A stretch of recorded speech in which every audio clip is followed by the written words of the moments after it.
From Delaware's most award-winning radio news team, this is WDEL Video News. Here's Chris Carl. Among Delaware's top stories for Wednesday, January 9th, state lawmakers returned to work, and they weren't alone. More questions about wind power. And UD ranks high on a good list. Here are the details. Lawmakers returned to Dover yesterday for their 2008 session, with members of the public picking up where they left off last year, calling for open government. WDEL legislative correspondent Carl Konevsky reports. They donned T-shirts, carried signs, and even signed a human petition calling on members of the Senate to pass a bill removing the Freedom of Information Act exemption from the General Assembly. Jason Scott of the Progressive Democrats of Delaware offered his bare chest for signatures, demonstrating how easy it is to become a public body. This is a ridiculous protest, but the idea that this is not considered a public body is ridiculous.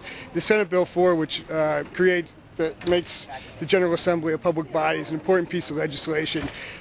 This is having some fun with it, but hopefully it's lampooning the ludicrousness of them not considering themselves a public body. Senator Karen Peterson, a Democrat from the Pike Creek area who sponsored the bill, says having the exemption goes against what the General Assembly is. We are a public body, and we need to change the law to say so. Dave Carter of Townsend says the message he hopes lawmakers get is that lots of people want to see a change. There's just a groundswell of grassroots support of the citizens of Delaware who want to be involved in their government, want to help, believe that their input can make Delaware a much better place, and that they just want to be open. We want to have a reason to trust them.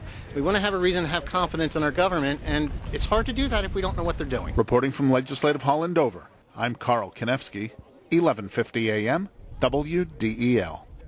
Well, some lawmakers are looking for answers about Blue Water Wind's proposed wind farm off Rehoboth Beach. State House Minority Whip Helene Keeley of Wilmington says she and Minority Leader Bob Gilligan of Milltown want the federal government to explain the permitting process. Would it be the same permitting process that a oil company would go through if you wanted to drill off the coast of Louisiana or Mississippi, and how would that actually take place? I don't think anybody knows the answers to those questions, and those are some of the answers that we've been thinking. Keeley also wants to know if federal money is available to offset any costs Delmarva Power customers might have to pay in connection with the project. Well, there was a new face on the floor when members of the State House resumed their work yesterday in Dover. WDEL's Carl Konevsky has more. Bill Carson was sworn in, becoming the state representative for the Smyrna area. Before taking the oath, Carson said he was happy to share the moment with family and was also looking forward to sharing it with a special friend. Someone's been a role model for me will be here, and that's Senator Bruce Ennis, who was in the House a long time. One person that I will miss is the late Senator Jim Vaughan's not here. We were lifelong friends, and I'll miss him dearly, but I know he's looking down today, and he's very proud. Carson took the seat vacated by Ennis when he won Senator Vaughan's old seat in the Senate. Carson says he knows he has big shoes to fill when it comes to dealing with people in the district. I want to continue that same constituent work that Bruce did. He was always there for him, and I intend to be there for him every time I can. Reporting from Legislative Hall in Dover, I'm Carl Konevsky, 1150 AM, WDEL. Coming up, false alarms will cost you. WDEL News continues in a moment.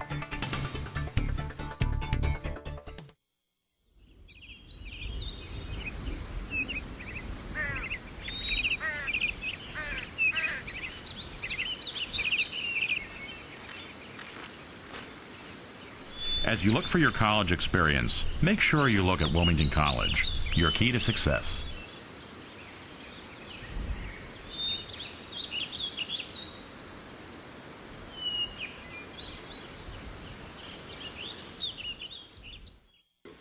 If you have an alarm system for your home or business in Newcastle County, that system will have to be registered with the county starting Monday.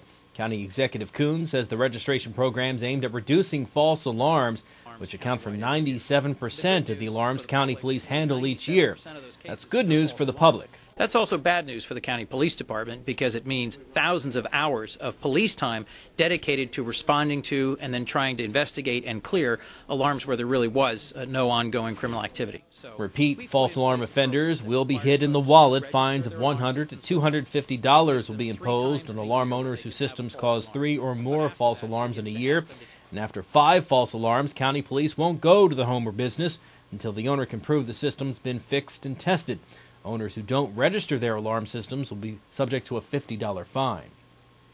The Christina School Board has approved design plans for the conversion of the Byard Intermediate School in Wilmington into a middle school. It's part of the district's plan to send K-8 students to schools close to their home. The project will cost $4.4 million. School officials say minor construction will likely begin this spring, but most will take place over the summer break. The school will have room for 900 students in grades 6 through 8 when it reopens in August. The school will get new science rooms, computer labs, vocational educational classrooms, roof work, and a repaved bus parking area. An emergency board says Amtrak is mostly to blame for not having a labor deal with its workers. The board was appointed by President Bush to help resolve a labor dispute at Amtrak. Now the railroad and the unions have until January 30th to make a deal. If they don't, the workers will be free to strike unless Congress intervenes. The report recommends the railroad provide full back pay to employees who have been working without an updated contract for 8 years. It also says Amtrak should scrap plans for sweeping changes in work rules. More than $1.5 million will be giving people in Delaware the chance to become homeowners. WDEL's Melanie Armstrong with that story.